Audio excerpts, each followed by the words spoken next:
Everyone. Hopefully you're doing well on this wonderful, very warm Tuesday in Southern California. We've had a bit of a heat wave going to triple digits this coming weekend, which is pretty crazy. We had a pretty long winter, very cold, and now we're paying for it properly with some nice heat, which is crazy. So teaming up back here, building some cool stuff. I wanted to come in and say hello to each and every one of you and to wish you well no matter where you are on the planet, and that I appreciate each and every one of you quite dearly. Thank you so much, KK Lexo, for the kind words. Appreciate that indeed. Hello, Dirtbag for Day 52. Watching from Malaysia, says Flo I3. Thank you so much. Icebox Customs. Hello, Lorenzo. Very great builder, and also, how should I say, bagging extraordinaire individual. Let's see here. Greetings from DC. Thank you so much for joining from the East Coast. Appreciate you. Someone of your cars at the Peterson says Campbell's soup. Looks like a zero there, so kind of messed me up a little bit, but thank you so much. The Moby is there until the end of this week. Then it comes back to our facility. So it's been on display in the We Are Porsche exhibit at the very prestigious Peterson Automotive Museum, which is great. So very excited to do that. And speaking of excitement, I have 4 different formats to interact with you. I have many of you here on Instagram, have you on YouTube Live, and also you on TikTok. So thank you so much for everything. Hello from Indiana, says Eric Till 828 here on TikTok. Thank you so much for joining. I see Richard also joined as well. Thank you so much. How are you? Hope you're doing well. My brother says Frank Files. Thank you so much. Appreciate you. You're the GOAT, says Dude Can Seco. Appreciate the kind words. Is that another slant nose project in the back with the primer? Yes, it is. It's going to be at SEMA this year. Something very exciting with one of our technical partners. It's going to be really good indeed. Forgot you own that, said Declan. Yes, it's still here. We're doing some nice upgrades to as well in terms of aero and also braking. So thank you so much. And finally, building something for myself. That is great. Finally, it's so hard as a business owner to do something for yourself. You're constantly doing things for clients and creating opportunities to see the market. So it's really enjoyable, and I hope very rewarding for you, Lorenzo, to make that happen. Let's see, our friend Nooks here on TikTok is asking, what do you think of Kia? Love the brand. A sub-brand of the overall Hyundai Motor Group, the Kia brand is really known for being really out of the box in terms of thinking and styling. They've done a great job. You know, a long time ago when people used to say, oh, that car's nasty, it looks like a Kia. That's not the case nowadays. They are really leading the charge when it comes to everything automotive in terms of styling and even technology. They have an EV9 that's coming out next year, which is going to be a game changer for that 3-wheel SUV that's very zero emissions and very stylish and really hip. I heard Ed Lowe from Motor Trend refer to that vehicle as the foot of Voltron because it looks really cool. But yeah, they've come a long way. And as a matter of fact, as we speak, I'm looking forward to working with them. I've done a lot with the parent company at Hyundai, and we're looking to work with Kia with some of their cool things. The EV6 has been heralded by many to be even a Taycan competitor. Yes, the Taycan EV from Porsche, Kia's EV6 GT is right there with in terms of styling, panache, and even performance. So it's really cool indeed, you know? Do you still have the van, says Chris DeNatural? Yes, I do. I have the Odyssey at home, absolutely. Not here in the facility, but yes, by all means. I'm finally building something for myself. Sounds good. Thank you so much, Lorenzo. Appreciate your presence. And 8x8 sounds so good. Hey, Jess. Hey, hon. How are you? Hopefully you're doing well. Jessica is someone who's just been a wonderful addition to my world. Amazing person. Takes very good care of me and has just allowed me to be a better person day in and day out. Revolt Systems. Hello, sir. Good to see you as well. So I don't know which individual from the Revolt Systems is here. I assume it's Eddie, but Eddie's been a great partner for us as well. And someone who's also doing some wonderful things in terms of the EV space. Building things that are very creative and extremely opulent. Love his work, love his attention to detail, and his dedication to the zero emissions performance scene. Misa Patos, hello, sir. For those of you who don't know Misa, great guy. You know the K3V, which is kind of what this is in terms of his silhouette. And even this car right there, you see the yellow there, had a livery before. This guy is so talented. By hand, he did delivery on the K3V and this as well. What a talented individual. Unfortunately for me, he left the Southern California area. Now he's in El Paso, Texas, but his work lives on in our projects here in the Southern California area. So thank you so much. It's an electric Porsche, says the real Casp. Actually, that is not. That right there is a twin turbo M16. It has a CSF heat exchanger right there, which allows for some amazing heat exchange in terms of the liquid to air intercooler. This is the America's version, I would say America's answer to the Kramer K3. Has some very interesting aero here where they're able to stay within the rules and get a lot more downforce. But thank you so much, you know. I miss the H22 stuff, says Alan De Leon. Yeah, Honda's come a long way. Nowadays, it's about the K20C and some other new applications in the J series world, you know? What do you think of the RWB builds, says Chris the Nitro? I like them, especially the ones that have a performance background. Years ago, prior to us even playing with any RWBs, and we built 6 here at Bisimoto, a lot of RWBs were actually slower than stock. I mean it, slower, because they were heavier with the body kit, wider with a lot more aero, so they had a lot more drag, and a lot of them had the factory power plant, where there's a 964, a standard G body, even 993. So you can imagine adding weight to a petrol vehicle and a lot of aero can make you a lot slower. Then, maybe we had something to do about it. People started building them, supercharging them, doing LS swaps, doing turbocharged systems, ITBs, and all the fun stuff. And for many of the RWBs afterwards, after a decade or so ago to date, they now have the performance to match the looks, which is amazing indeed, you know? I like to be able to shout out, let's see here, Alpha Kenny Kid. Thank you so much. Hopefully you're a good individual and also someone who cares about the performance scene, and I appreciate you indeed if that's the case. Let's see here. If you reverse the cooling on the Honda cooling heads, would that be a performance gain with the electric water pump? It depends.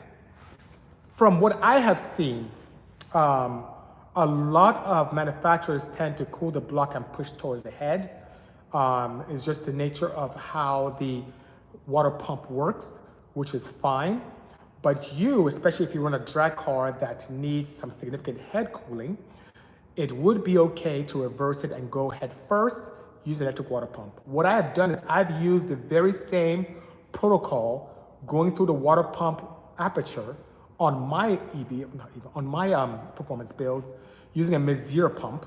Now they have even better pumps in terms of, let's say, something like Davis Craig, which is much quieter and looks really cool, like a little cool turbo. But Messier's are a little louder, but I've used that with success, using the same pathways factory, but also putting a restriction in there. That restriction is very important because as I remove the thermostat, if you remove the whole housing completely, your water can have a certain flow rate that's so fast that heat exchange cannot occur. Yes, the heat from the engine won't be able to transfer to the water to allow it to be exchanged with a heat exchanger, in this case a radiator. If you slow it down and allow that heat exchange to occur in the fluid medium and then have air through the radiator exchange that as well and keep it cool, then you're good. So when you're modifying your high performance setup, and I do on all my turbo builds and all my high performance all-motor builds, I tend to cut out the center of the thermostat, pull out that center, leave the outer disc in there as a restrictor, and then use electric pump, which has gained me nothing less than 8 wheel horsepower. Yes, it's a lot of power to drive a mechanical water pump. So I see gains there, but I follow the same path as I typically do without qualm that the factory has, which is pretty nice. We'd love to see you help design your next build, says Phil NYC. Thank you so much for the kind words and also the offer. I do have a great team that helps with designs, everything from the Kaiser to NAB, both overseas, but I really appreciate that indeed. Campbell Soup is asking, where's the K3V, the 935? It's at my residence as well. I'll be going to a brekkie event this coming weekend. It's going to be a hot one indeed, but I plan on going there with the K3V. So yeah, if you're in the SoCal area, we'll be in Stanton super early morning on Saturday, and then I fly out quite quickly after that. I just have to, from there, come out and fly out. Anyway, okay, what do you think of the new Celica? Really cool. The designs I've seen, nothing firsthand, but just in renders, looks really, really cool, and has a kind of Supra look to it, which is pretty cool. Almost like that should have been the new Supra. But anyway, yeah, it's pretty cool indeed. Would you help me with a 2017 Focus RS? Says Platinum Kid 100 on YouTube. It depends on what you need help with. Let me know what you need help with, and if it's something we can assist, we'll be more than happy to oblige. What do you say about putting together D16 Z6 Turbo to track day? How much power would expect without lag? Turbo choice? The D16A Z6 is one of my most favorite engines. With the exception of having aluminum cradle, because I like the A6s with the steel cradles. I love the Z6 head and the oiling advantages of the Z6. Oils from the center outwards, Unlike the Y8 where it starts from one side, you tend to starve the opposite side of the engine with oil on the crankcase. So that being said, one of my favorite engines, I made the most power in a D series with that 720 years ago, as far back as 2008. We have parts that, wow, everyone's broken records with, from our camshafts, the best in the market, whether you look at the 3.6 or 2.4 for turbos. So that being said, if you want something that has very little lag, it's impossible to have zero lag, unless you want an EV, but with a petrol setup, you can go super small, something as small as a 48 millimeter turbo, which is spool very quickly and give you a lot of fun, and you can push those with today's aero to the tune of about 380 to 400 horsepower. And that will be a very quick track day setup for a Z6. If you go a little bit larger to make more power, you can rob Peter to pay Paul. But the one key way of being able to get a lot of power without breaking the bank and also without creating a ton of boost and heat is by getting a properly designed camshaft. So what I would suggest is this very simple setup. Some Tron pistons, 9.5 to 1. Some very nice rods we can help you with. Bisimoto valve train, including the springs and retainers, and definitely the Bisimoto level 3.6 camshaft. You can stay with a factory intake manifold or something a little bit more generous. Get a standard 4-to-1 collector and be able to run a 46 to 48 millimeter turbo, and you will love your car. I think your biggest problem would be traction, which you can address using a limited slip differential and having a proper clutch, less from action.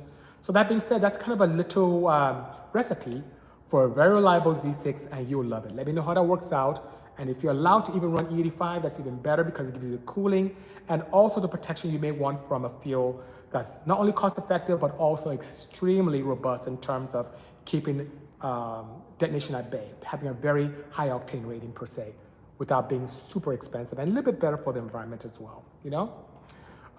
Let's see here. Daytona. I keep calling it Daytona. Dayton area car talk. Good seeing you.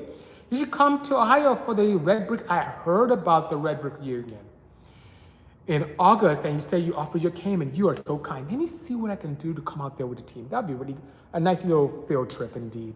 West Coast Alex. Hello, Alex, my good friend who was just here last week. He's been with me since the 90s, street racing, have a lot of fun getting into the whole semi-pro scene. And nowadays, he's a great family guy and making things happen. Has had every cool thing from a Porsche 911 to one of the most beautiful bugs I've ever seen in my life, to a nice water-cooled V-Dub, and pushing on even to a most recent Jaguar, which is pretty nice indeed. So Alex, we need to get you back out there. Appreciate you joining our Tech Tuesday. Thank you so much. Mark O from TikTok is asking, do I still have the minivan? Of course I do. I do have that indeed. Eddie, it is Eddie from Revolt. What a great guy. Thank you, Eddie, for joining. Appreciate you indeed. Mike Valentine, Radar Texas usually brings out high dollar cars, some race cars and some single. Nice. It would be so cool if I can come out with one of my projects, either the K3V or the Mobi or both. How cool would that be indeed, you know? David, 034 says, ciao, BC. Thank you so much for joining all the way from Italy. My pleasure indeed, Misa. I appreciate you very, very, very, very, very much. Is that a Porsche in the back, and what are you doing with it? Yes, these are two Porsches. This is one that's in primer that's getting ready for a project for later on this year. That right there is the 920 horsepower 935 M16. That vehicle is twin turbocharged and 85 with liquid air intercooler, fully built water-cooled 911 power plant. So instead of an air-cooled power plant, where the 935s had air-cooled bottom ends from Metzger and a water-cooled head, this in particular has a water-cooled 996 power plant and a 997 water-cooled gearbox. Lots of fun, scary, so scary that I wouldn't drive it, but Jonathan over here is crazy enough to want to drive this thing, which is amazing. But the brakes were lacking. In other words, the power and the brakes didn't match, so we are updating the braking system to something that's a lot more modern, has full CAN capability and ability to, even with some either cameras or LiDAR, have the capability of smart cruise control. We can follow a car, every car slows down, it slows down automatically. But it's going to an iBooster setup. From an old school, early 70s mechanical brake, is going to a fully electronic iBooster setup. Wiring's already there, and this should be good to go in a couple of days by the grace of God. All right, let's see here. Speaking of grace, I want to be able to say something around what I promised with exhaust scavenging. Hello, Januk. who's been following for 20 years. Thanks for doing these. Thank you so much, sir, for the kind words and also the advocacy and support for all these years. And speaking of that, Januk, I don't know if I'm saying your names properly, Januk. I don't know if you know what this is, if this looks familiar to you. This is the 4-to-1 header that came off my record-breaking Honda Insight. And this was kind of a test bed. It was my 4th iteration for that F22A chassis. And it also helped with AEM's development of the 4-channel wideband. So you can see I do have like little ports here to check individual cylinders in terms of air fuel ratio. And when you equalize them, you can pick up a lot of power, as much as 10 to 15 horsepower, just by equalizing. Because even though we try and have individual throttle bodies that are equal length, even though we do such a great job in making sure our ports flow the same in every port, there are certain dimensions, even the exhaust manifold design itself, where it creates an environment where each cylinder doesn't have the same air fuel ratio. We equalize that to optimize the perfect air fuel ratio for power. Your aggregate is much more than it would be without any analysis whatsoever. But what's interesting in this header, above and beyond the step design, is the collector. And that's what I want to talk about. That collector is extremely important, because not only does it allow an opportunity for all the cylinders to come together in a very efficient manner and help scavenge, that scavenging part is extremely important. Each cylinder plays a role, and as you look at how these cylinders tend to fire, 1, 3, 4, 2 is the firing order for the inline 4 Hondas that we tend to love and enjoy so much. You want to be able to pair the cylinders to whereby each cylinder fires right next to each one. So you want cylinder 1, then 3, then 4, then 2. 1, 3, 4, 2. 1, 3, 4, 2. You want to be able to have it in such a way that they can fire next to each other, so that scavenging effect, where it can help pull gases from the combustion chamber during overlap and allow for a cleaner intake charge, which in many ways creates more power. You want that to be paramount. Now, how does that section occur? How does that concept occur? Each pulse of the exhaust is like a column of air moving through. Have you ever stood by the side of a road and then a truck or a big lorry or 18-wheeler drives by, and you kind of have that kind of pulls you to the side, you kind of feel that truck rushing by and the air kind of pulls you towards the direction of what the truck went by? That happens with exhaust gases. So if one pulse or one column of an exhaust gas comes out, the cylinder that's next to it, it can help pull from that particular cylinder and help, once again, do an overlap when the intake and exhaust valves are open at the same time.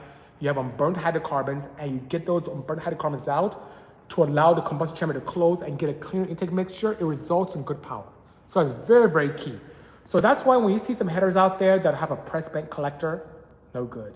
If you see headers out there that have a poor non-merge collector, not good. A lot of the power comes from a proper merge and being able to pair the cylinders properly. Turbocharging, it does help, it's not that critical, but with natural aspiration, it is everything. So I hope that helps. My pleasure indeed, Kanjo EF. I'm here to assist. My first car was a Celica. Excited to see that, says Walk Fiodo, and hopefully you can support it, get a new one. It'd be always nice to have access to the old and new. As a matter of fact, I went to Motor Trend's event a couple months ago at their new headquarters in El Segundo, and there was this old school Celica, I think it was 88, that thing was clean. It looked like it was brand new, Bisimoto himself says, Shy Shane, been a fan since the Honda Wago van. Thank you. Version 1 or version 2? Version 1 is a single cam D-Series 700 horsepower one I just spoke about, and I have another 700 plus one here that's at version 2. That's a K-Series turbocharged all-wheel drive sequential. Let me know which one tickles your fancy. I really appreciate that indeed. Let's see here. So much love. Appreciate all of you. Oh, thank you so much for joining. Appreciate you. Let's see Civic Wagon. So I have a whole rig here, as I mentioned earlier. Instagram, YouTube, TikTok, and also my podcast networks. I have a whole rig. It's kind of hard to carry this around. I would love to oblige, but it's hard for me to carry this around to go show the wagon. What I could do is next week, when I'm here, or my next show, I would do it in front of the wagon, and maybe we can kill 2 birds with 1 stone and allow you to explore your desire indeed, Besides the core air intake, what steps can I use to make more power on my 3.5L Honda Accord? Easy, a flash. Of course, you have to check with your local jurisdictions and see what's allowed in your area, but a flash, a performance flash from a reputable facility is everything. Whether you're using K-Tuner or Flash Pro, those things make a lot of power. And we've seen 20 wheel plus on a J35 factory, nothing else changed. That can exacerbate it if you have an exhaust system or headers. So that being said, yeah, put a flash, and if you don't have access to one, a good tuner, there's some canned flashes that K-Tuner has that you can just put into your system and you'll gain right off the bat. So yeah, that's a very easy, straightforward way. And that's where the ECU, the factory ECU, is modified accordingly with fuel and ignition parameters to unlock some untapped potential that the factory left on the table. So it's really good indeed. I want to be like you when I get older, just cool ass man doing cool stuff, says the last Who Cage. Thank you so much for the kind words. One thing I can tell you is that passion for everything automotive is great. If you have the opportunity to study engineering or to do something, a trade that's very technical oriented, that can help go a long way in allowing you to build wonderful things and enjoy. Whether it's from fabrication to engineering, something that allows you to use your hands and your mind to create is a great thing. Because I can tell you one thing, one of the biggest advantages that I've experienced in this scene is the ability to have a project on paper. Remember that, Misa? How we had something drawn up by, let's say, Andy Blackmore, and then we bring it to life? There's nothing more exciting than that. Having something on paper and a few months later, you're physically driving it. So stay in school, do what you need, take up the trades that you can to assist you in your dream. It is very, very well worth it indeed, you know? Antisocial Social 326 says, hey, that blue Porsche with the hood open behind reminds me of the Porsche Moby Dick race car. Is that what it's based off of? No. As a matter of fact, believe it or not, that's way smaller than the Moby. The black Moby that we have in the Peterson is a good 2 feet longer than that and much, much wider. At least this fits my trailer without much qualm. The Moby, I can't even have to face it backwards and do creative stuff just to get into my 8-foot wide trailer, you know? So that being said, it's not based off of, this is actually way before the Moby. If anything was based off anything, the Moby was based off of earlier 935. So this may have influenced the Moby, not the other way around. But thank you so much. Appreciate that indeed. All right, let's see here. I remember, that's awesome, says Chinook. Yes, yes, yes, thank you so much. And one thing I want to leave you guys with, because how could I have a Tech Tuesday without touching on this, in terms of EV propulsion. I have had a merry old time for the past few weeks trying to get an understanding why so many people hate EVs without having experienced it, or not having the opportunity to even have driven one, or let alone even experience one of our performance EVs. And it became painfully obvious to me that the electric vehicle space has been politicized, where people feel like it's like taking away their guns, people trying to take away their petrol cars. And because of that, people feel that, you know, if you belong to the left, you may love it. If you're on the right, you don't like it. It's just really weird. I also noticed that the older crowd tends to hate it more than the younger crowd. It's just really weird. And guys, all I can do is tell you to have an open mind. I was one of those individuals who was really against EV performance. It's not a political thing. It's not a left versus right, not a Democrat versus a Republican thing. It's just a matter of having a lot of fun, going fast, and just, you know, being creative doing it. And really having EV swaps, as you keep your mind open, has really changed my life. It's allowed me to enjoy my cars much, much more. It's allowed me to not get in trouble in the state of California, which is great. Allowed the EPA not to breathe down my neck. But above and beyond that, there is nothing faster than it out there. I'm seriously, the plat I posted yesterday is just, that thing is just sick. To run low nines on street tires with full creature comforts is unheard of. I could not build a petrol car like that to allow that to happen.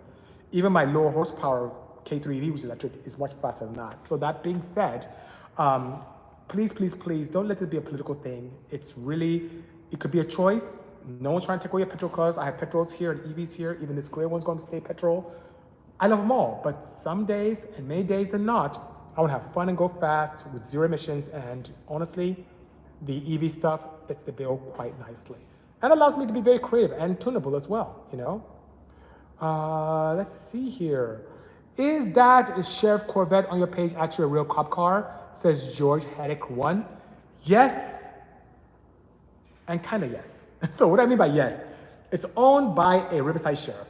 The gentleman, Carlos, owns this car. It's his Corvette. He's a sheriff, proper sheriff that is in service, protecting, serving, all that fun stuff. Is it something that he patrols in? No, he doesn't drive it around to patrol. His own patrol vehicle that he uses. So it is owned by a police officer. It is endorsed by the local sheriff department. It has gone around the Southern California area, even left the state, went to LS Fest under the umbrella of the sheriff or the police department, you know, but yeah. That your 935 Cesar Hornets GT3RS? Yes, it is. The M16, indeed. We built it a few years ago, and it's now live in the flesh, and it was launched at the Toyo Virtual SEMA, which happened, I think it was like 2021, 2020? Anyway, so where you couldn't go to SEMA, SEMA wasn't a thing, but they did a virtual one where you're able to digitally walk around the car and go inside the car. It's pretty cool. Very creative on the Toyo team. Very, very proud to see them do that, indeed, you know?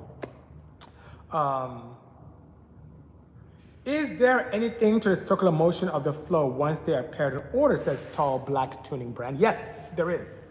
And you can even take full advantage of that. And it's something I never have talked about. I think I talked about it once in passing, but there's a slight vortex that occurs in the collector post, okay? And there's one way you can take full advantage of that. I don't know if you can see how this is segmented. I don't know if you can see that, there's a segment right there. Inside there are venturis. Yes, the same venturis you may see in the intake carbs, same venturis you may see in flow and pipes, same venturi you may see in certain intake manifolds. There's a venturi. And a venturi, for those of you who don't understand, is a device, think of it as a pipe, where it has a large cross-sectional area, quickly goes down to a smaller cross-sectional area, and then gradually tapers outwards. And what we have noticed in fluid dynamics is that the flow across that center area, that smallest, increases dramatically based upon the design. So what does that mean? Above and beyond the circular motion or vortex that can slightly form based upon the pulsing of the exhaust gas in the collector, you can get improved all of the round scavenging with a collector that has a venturi. And that venturi helps even create a higher flow rate away from the combustion chamber, which is great. So, you remember all those years ago, for those of you who have been with me for a long time, those Bisimoto headers that kind of looked weird, they looked kind of like an F1 kind of header, and they looked weird right at the collector? That was me being very cost effective. Instead of having reversible or interchangeable venturis, I found one based upon the engine size and displacement and RPM, the perfect one for a client, and incorporated that into the design. So instead of having a fit-in venturi, the collector became a venturi and then came out outwards, and people made a ton of power. The fastest B series in the world that ran 9.7 at the time had a Bisimoto header on it. The fastest D series, which was mine, 10.7 as well, had that on it. Jeremy Lukowski with his H22A finally broke into 9s, ran 999 before he went K series. And the only change he went getting from low 10s to a high 9 was a Bisimoto header design. So that being said, the technology works, you can't shake a stick at it, and it's absolutely fantastic. Well guys, I do have to run and pick up some parts. It's been a crazy day and I'm just trying not to be out in the field until nighttime. Great to see your expo as well. Charge Positive, appreciate you indeed and for the support with our award. But I want to wish you guys a very happy and cool balance of the week. For those of you in Southern California, if you're able to make it out to Stanton, please come out. And nonetheless, that being said, stay safe, stay tuned, and see you next time. Take care everyone, cheers.